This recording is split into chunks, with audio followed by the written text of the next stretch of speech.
perkenalan dulu Kak. Namanya siapa? Kelas mana? Perkenalkan, nama aku Dinaisa Rasyakim, kelas 4. Oke, jadi aku mau nanya nih. Boleh. Definisi perundungan di media sosial atau sekolah menurut kamu gimana sih? Perundungan itu tuh kayak mojokin, kayak dibully, jadi kayak gitu. Nah, oke, udah. Udah. Terus ada gak pengalaman perundungan kamu gitu? Aku jadi korbannya. Ya. Korban atau pelaku? Kamu korban atau pelaku? Oh, aku tidak masuk perundungan, aku nggak pernah. Ya. Apakah kamu pernah menemukan sumber belajar tentang perundungan? Pernah. Di mana? Dari media sosial, dari guru-guru banyak. Terus cara mengatasi perundungan di sekolah atau di medsos gimana sih? Cara mengatasinya, Ya. itu Menurut adalah, pengalaman kamu? menurut aku ya, kitanya harus percaya diri, harus terbuka ke orang-orang, jangan yang sendiri-sendiri aja. Itu tuh makin menyebabkan kita tuh dirundung, dia sendiri aja ayo bully gitu. Jadi harus kita mau berteman sama semua orang gitu. Ya, makasih. Iya, sama-sama. Ya, dadah. Selamat sore. Sore. Dengan siapa namanya? Kakak. Kelas berapa? 10. Definisi perundungan di media sosial atau sekolahnya apa? Pembulian yang menyudutkan korban. Oh, apakah Anda punya pengalaman perundungan sebagai korban atau pelaku? Belum pernah. Oh, belum pernah. Apakah narasumber pernah menemukan sumber belajar tentang perundungan? Pernah Pernah? Di mana? di sekolah. Oh, sekolah. Cara mengatasi perundungan di sekolah gimana sih? Dengan cara dengan percaya diri, menjauhi dari keramaian. Makasih ya Pak. Ya. Assalamualaikum warahmatullahi wabarakatuh. Waalaikumsalam warahmatullahi wabarakatuh. Saya akan mewawancara ini dengan namanya siapa? Nama saya Ridho Satria Batilda Dari kelas berapa? dari kelas 11 IPS 3. Saya mau bertanya. Ya, boleh silakan. Yang ke satu, definisi perundungan di media sosial sekolah. Media sosial atau sekolah gitu. Ya, Ya, setahu saya kalau di media sosial itu banyak ya berupa-rupa, misalnya kayak dari tweet ya, mengatakan seseorang dengan keburukan dari fisik maupun pengetahuannya. Kalau di sekolah itu mungkin kebanyakan fisik, dari cara bicara, perlakuan kayak menghina orang tua atau pribadi sendiri gitu. terima kasih. Yang kedua, pengamalan perundungan sebagai korban atau pelaku, penyebab dan akibatnya bagaimana? Berarti itu mah kalau pribadi ya? Ya, Kalau pribadi pernah jadi korban waktu SMP dari kelas 1 sampai kelas 8. Penyebabnya karena mungkin orangnya nggak suka, tapi buat dampaknya nggak terlalu berdampak sih, karena kalau dari aku sendiri orangnya yang cuek, jadi nggak terlalu memikirkan lah. terima kasih. Sekarang yang ketiga, apakah narasumber pernah menemukan sumber belajar tentang perundungan?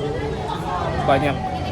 Kebetulan saya juga punya satu program kerja di lingkungan rumah buat mengatasi perundungan juga di anak-anak sekitarnya. Terima kasih. Sekarang yang keempat, cara mengatasi perundungan di sekolah atau media sosial. Paling lebih banyak jaga sikap sama pembicaraan lah. Terus buat suatu hubungan pertemanan itu sedamai mungkin dan senyaman mungkin. Gitu aja. Terima kasih buat A ya. Assalamualaikum warahmatullahi wabarakatuh. Selamat pagi Bu. Pagi. Saya ingin bertanya beberapa pertanyaan.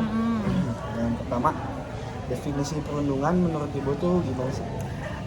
Perundungan itu sebenarnya apa ya? Itu nadanya negatif ya. Biasanya maksudnya gini, kadang-kadang orang memang tidak sengaja untuk merundung, kadang-kadang mereka itu memang misalnya bercanda atau apa. Tapi ketika sudah dikatakan perundungan, itu artinya sudah ada pihak lain yang merasa dirugikan, entah secara perasaan atau secara fisik. Jadi perundungan itu ya, atau bullying itu ya apa ya, sebuah keadaan atau sebuah perilaku yang membuat orang lain merasa tersakiti baik secara fisik maupun mental. Oke, lanjut ke pertanyaan berikutnya. Pengalaman perundungan sebagai korban atau pelaku pernah nggak? Ibu pernah sebagai korban. Terus kalau bisa sebab akibatnya juga?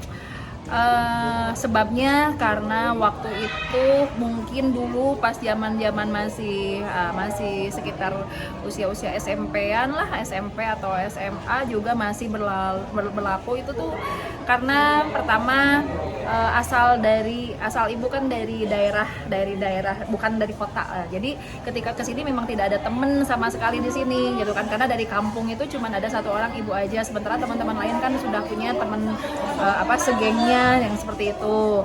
Terus dilihat dari sisi penampilan juga ya tidak ngotak lah gitu kan, ngampung. Lihat dari kata-kata juga sama seperti itu, jadinya jadi bahan candaan teman-teman. Kalau ibu pernah baca-baca nggak sih tentang perundungan tuh gimana? Kalau di media-media? Kalau dari media banyak, bahkan kan ada yang sampai bunuh diri lah, pokoknya efeknya itu sangat luar biasa gitu kan. Bahkan kalau lihat film-filmnya kan, kalau film-film Korea yang kayak gitu tuh salah satunya tuh kayaknya berat banget gitu kan perundungan di sana itu. Tapi kalau baca secara ilmiah yang kayak gitu nggak pernah. Tapi kalau baca kalau lihat-lihat kasus itu sering lah. Terus menurut ibu gimana sih cara mengatasi perundungan itu? Cara mengatasinya, pertama memang lingkungannya harus mendukung. Jadi ketika ada salah satu teman atau siapapun rekan kita yang dirundung, teman-teman lain tuh harus mendukung dengan cara memberikan penguatan, dengan cara mencegahnya kalau bisa. Kalau tidak bisa, memberikan dukungan ke teman yang dirundungnya, menjadi istilahnya ada teman lah gitu kan, ada teman. Terus jadi jangan ikut-ikutan gitu kan. Terus yang kalau memang masih nggak bisa juga kayak gitu karena takut dimusuhin bareng-bareng, laporkan ke pihak yang lebih kuat gitu kan. Kalau di sekolah ya paling ke gurunya, seperti itu. Terima kasih Bu Udah? sudah